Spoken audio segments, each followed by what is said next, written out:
இன்றைக்கி எங்கள் வீட்டில் ஆடி மாத கூழ் ஊற்ற போகிறோம். அந்த vlog தான் நீங்கள் பார்க்க போகிறீங்க. Let's get into the video. நைட்டே கூழ் ஊற்றுறதுக்காக களியெல்லாம் கிண்டி ரெடி பண்ணிட்டாங்க. காலையில் தயிர் மோரெல்லாம் போட்டு கரைச்சி ஊற்ற வேண்டியது மட்டும் தான் பாக்கி. ஸோ இப்போ அதில் அந்த ப்ராசஸ் தான் போயிட்டுருக்கு. அடுத்து சாமி கும்பிட்டுட்டு கூழ் ஊற்றிடலாம். அம்மா இங்கே சாமிக்கு பூவெல்லாம் வச்சு விளக்கெல்லாம் ஏற்றி சும்மா சூப்பராக ரெடி பண்ணிட்டாங்க. அடுத்து கூழ் ஊற்ற வேண்டியது தான்.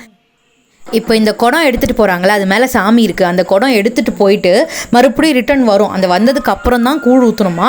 அதுக்குள்ளே என்னெல்லாம் ரெடி பண்ணணுமோ பண்ணிடலான்னு சொல்லி பண்ணிகிட்ருக்கோம்.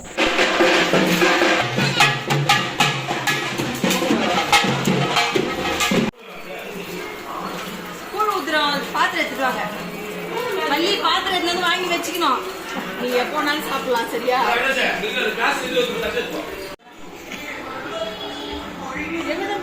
அவன் மேல போயிடுறாங்க. ரூல்ஸ் அண்ட் ரெகுலேஷன்ஸ் எங்களுக்கு இல்ல. ஏ வடக்கா, ஏ வடக்கா,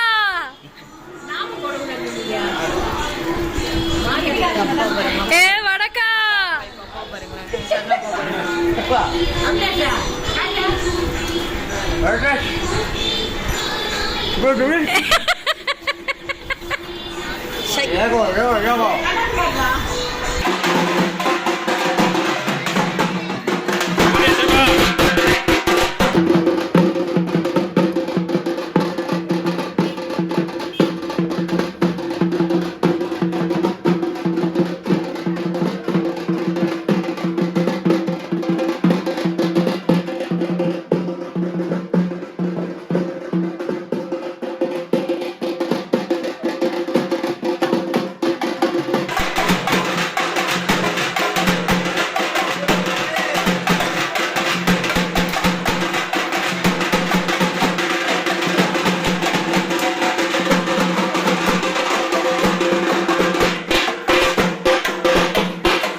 இன்னைக்கு vlog நல்லா அமைய போகுது.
அதான் கூழ் ஊற்றி முடிச்சாச்சே, அவ்வளோதான் முடிஞ்சிருச்சுன்னு மட்டும் நினைக்காதீங்க. இதுக்கப்புறம் தான் மெயின் மேட்ரே இருக்குது. நைட்டு கும்பம் போடுவோம்.